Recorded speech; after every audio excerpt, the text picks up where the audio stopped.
Hi friends, welcome to cook with Kayu kitchen. இன்றைக்கி நம்ம பார்க்க போகிற ரெசிபி டீ கடையில் கிடைக்கக்கூடிய மைதா கேக் எப்படி செய்கிறதுன்னு தாங்க பார்க்க போகிறோம். அதுக்கு முன்னாடி நம்ம சேனலை யாரில் என்ன சப்ஸ்கிரைப் பண்ணலையோ ப்ளீஸ் மறக்காமல் சப்ஸ்கிரைப் பண்ணிக்கோங்க. பெல் ஐக்கானை கிளிக் கொடுத்துட்டு கீழே ஆள் கொடுங்க. அப்போ தான் நான் போடுற வீடியோ உங்களுக்கு உடனுக்குடனே வருங்க.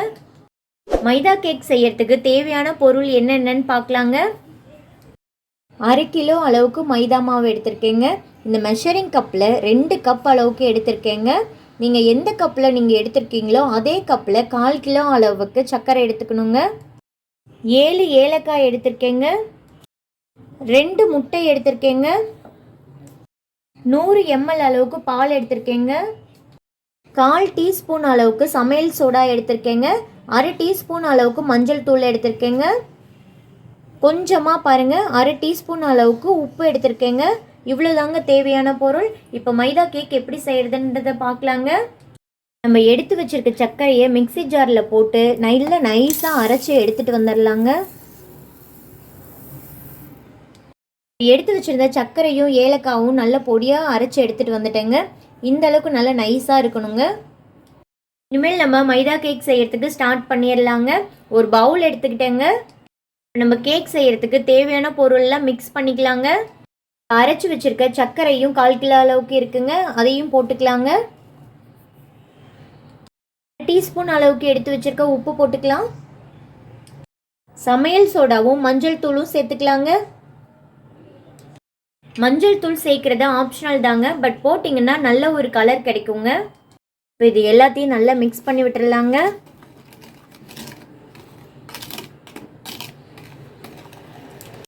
நான் இன்றைக்கி 1/2 கிலோ அளவுக்கு எடுத்து வச்சுருக்க மைதா மாவில் தாங்க செஞ்சு காட்ட போகிறேன். நீங்கள் 1/4 கிலோ அளவுக்கு மைதா மாவு எடுத்துக்கிட்டிங்கன்னா இதுலேயே பாதி அளவுக்கு பொருட்கள்லாம் போட்டுக்கோங்க. இந்த அளவுக்கு மிக்ஸ் பண்ணி கொடுத்தா போதும். நம்ம எடுத்து வச்சுருக்க முட்டையும் உடச்சி ஊற்றிக்கலாங்க.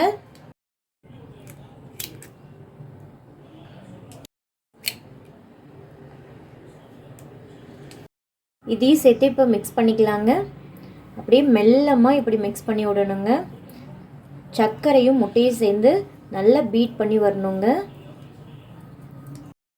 எந்த அளவுக்கு நம்ம பீட் பண்ணி மிக்ஸ் பண்ணி விடுறோமோ அப்போ தான் மைதா கேக் நல்ல சாஃப்டாக கிடைக்குங்க நமக்கு. இப்போ இது நல்லா ஒன்று சேர்ந்து மிக்ஸ் பண்ணியாச்சுங்க. இருந்தாலும் நல்லா இப்படி 2 நிமிஷத்துக்கு மிக்ஸ் பண்ணி விடணுங்க.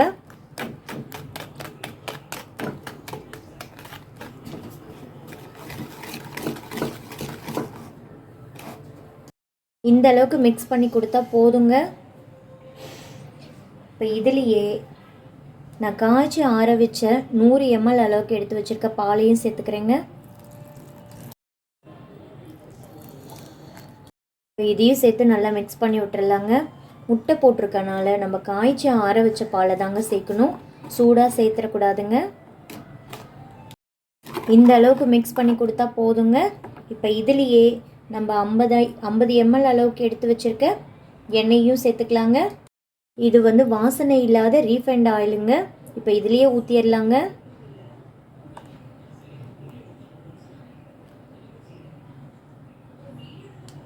இப்போ இதையும் சேர்த்து நல்லா மிக்ஸ் பண்ணி விட்டுடலாம்.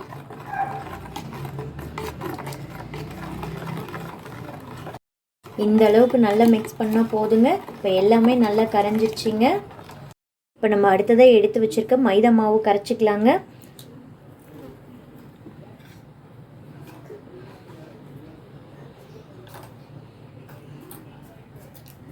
இந்த மைதா மாவை மிக்ஸ் பண்ணி கொடுத்துக்கலாங்க.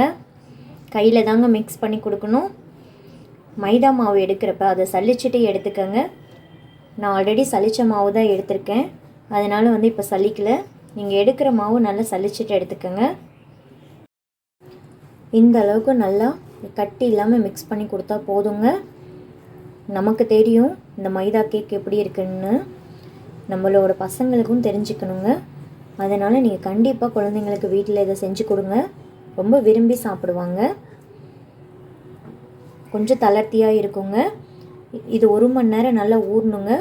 ஊறினதுக்கப்புறம் பார்க்கலாங்க எப்படி இருக்குன்னு. இப்போ இதை ஒரு மூடி போட்டு மூடி வச்சிட்றேங்க. 1 மணி நேரம் கழித்து நம்ம பார்க்கலாங்க எப்படி இருக்குன்னு. 1 மணி நேரம் கழித்து பார்க்கும்போது நல்லா கெட்டியாக இருக்குங்க. 1 மணி நேரம் ஆயிடுச்சுங்க. இப்போ ஓப்பன் பண்ணி பார்க்கலாங்க. பாருங்கள் மாவு நல்லா கெட்டியாயிருச்சுங்க. மாவு நல்லா ஊறிடுச்சுங்க. இனிமேல் எந்த அளவுக்கு நமக்கு கேக் சைஸ் வேணுமோ அந்த அளவுக்கு உருண்டை பிடிச்சிக்கலாங்க. கையில் கொஞ்சமாக எண்ணெய் தடவிக்கிட்டேங்க. ரொம்ப பெரிய சைஸாக மாவு எடுத்துடக்கூடாதுங்க, சின்ன சைஸாக தாங்க எடுக்கணும். இந்த அளவுக்கு எடுத்தால் போதுங்க. ரொம்ப பெரிய சைஸ் எடுத்துட்டால் உள்ளே வந்து வேகாமல் போயிருங்க. இந்த சைஸ் எடுத்தால் கரெக்டாக இருக்குங்க. நல்லா நமக்கு வெந்தும் கேக் வந்துடுங்க. இந்த அளவுக்கு உருட்டினா போதுங்க. இப்போ இதை ஒரு தட்டில் வச்சிட்றேங்க. இருக்கிற மாவு எல்லாத்தையுமே இதே மாதிரியே உருண்டை பிடிச்சி எடுத்துக்கலாங்க.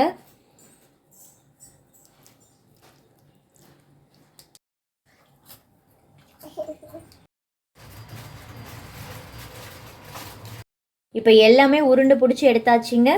இப்போ ஒரு கத்தி எடுத்துக்கலாங்க. அதில் கொஞ்சமாக எண்ணெய் தடவிக்கலாம்.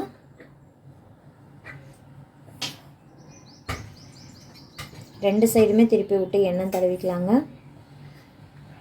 இந்த சைடை வந்து மேலே வச்சிடக்கூடாதுங்க. இந்த சைடு இருக்க பாருங்கள், இதில் தான் இப்படி லைட்டாக உள்ளே அழுத்தி விடணுங்க. ஜஸ்ட் இப்படி வச்சு அழுத்தி விட்டால் போதுங்க. ஏன் இப்படி செய்கிறோன்னா, இப்படி செய்யும் போது மாவு நல்லா பொங்கி வராதுங்க எண்ணெயில் போடும்போது.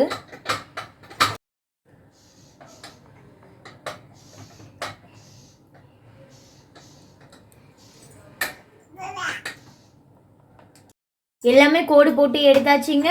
இதை இனிமேல் எண்ணெயில் போட்டு பொரிச்சு எடுத்துக்கலாங்க. போட்டு பொரிச்சு எடுக்கிறதுக்காக அடுப்பை ஆன் பண்ணி ஒரு கடாய் வச்சுட்டேங்க. தேவையான அளவு எண்ணெய் ஊற்றிக்கலாங்க. எண்ணெய் நல்லா சூடாயிருச்சுங்க. இப்போ நம்ம எடுத்து வச்சுருக்க மைதாவை அதில் போட்டுடலாங்க. ரொம்பவும் எண்ணெய் சூடாயிடக்கூடாதுங்க. ஒவ்வொன்றா தாங்க எடுத்து போடணும்.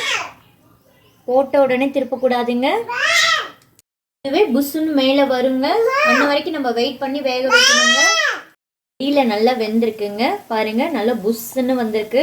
நல்லா கோடு போடும் போது இந்த இடத்துல நல்லா வெந்து கிடைக்குங்க. இப்போ இதை திருப்பி கொடுத்துக்கலாங்க. ரெண்டு சைடும் ரெண்டு தடவை போட்டு திருப்பி விட்டு வேக வச்சு எடுத்துக்கணுங்க. பாருங்கள் நல்லா வெந்துருச்சுங்க.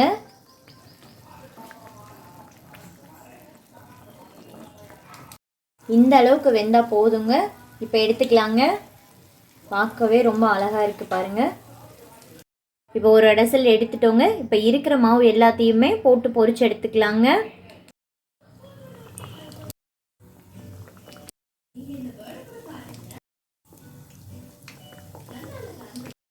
நமக்கு வந்து மேலே டக்குன்னு வெந்துருங்க.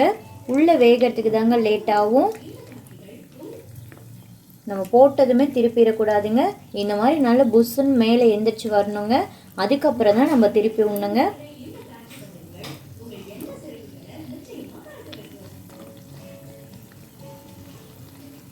ஒவ்வொரு சைடும் ரெண்டு டைம் வந்து திருப்பி விட்டு வேக வச்சு எடுத்துக்கோங்க.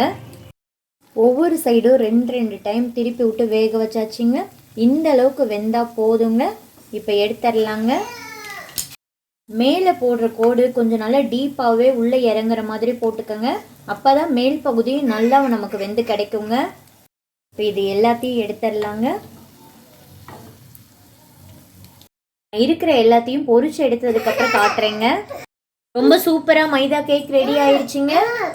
நீங்கள் மெயினாக கவனிக்க வேண்டியது அடுப்பை மீடியம் ஃப்ளேம்லேயே வச்சுக்கோங்க. இன்னும் ரொம்பவும் சூடாயிடக்கூடாதுங்க. இந்த சைடும் அந்த சைடும் ரெண்டு டைம் வந்து திருப்பி விட்டு வேக வச்சுக்கணுங்க. இதில் நம்ம முட்டை போட்டிருக்கனால சீக்கிரமாகவே வெந்துடும். அப்புறம் உள்ளே வேகாமல் போயிடுங்க. மீடியம் ஃப்ளேம்லேயே வச்சு நல்லா வேக விட்டு எடுத்துக்கோங்க. கேக் பாருங்கள் அங்கங்கே வெடிச்சிருக்கும். இதுதான் இந்த கேக்கோட ஸ்பெஷலேங்க. இந்த மாதிரி நல்லா மொறுன்னு வேக வச்சு எடுத்துக்கணுங்க. பாருங்கள் பார்க்கவே எவ்வளோ அழகாக இருக்குன்னு பாருங்கள். இந்த டீ கடை மைதா கேக் செய்யறதுக்கு நிறைய மெத்தட் இருக்குங்க. இன்றைக்கி நான் உங்களுக்கு எளிமையான முறையில் செஞ்சு காட்டியிருக்கேங்க. நான் சொன்ன அளவுகள் ரொம்ப முக்கியங்க. நான் சொன்ன அளவுகள் போடும் போது தான் மேலே நல்லா கிறிஸ்பியாக இருக்குது பாருங்கள். இந்த மாதிரி உங்களுக்கு கிடைக்கும். உள்ளேயும் நல்லா வெந்து உங்களுக்கு கிடைக்குங்க. பாருங்கள் எவ்வளோ சாஃப்டாக வெந்திருக்குன்னு பாருங்கள். ரொம்ப ஸ்பாஞ்சியாக இருக்குது. உடைக்கும் போதே பாருங்கள் இந்த அளவுக்கு இருக்கணுங்க கேக்கு.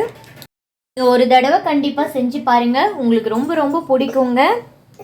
நான் சமைச்ச இந்த மொறு மைதா கேக் உங்களுக்கு பிடிச்சிருந்துச்சுன்னா மறக்காமல் ஒரு லைக் கொடுத்துருங்க ப்ளீஸ். சேனலை யாரில் என்ன சப்ஸ்கிரைப் பண்ணலையோ ப்ளீஸ் சப்ஸ்கிரைப் பண்ணிக்கோங்க.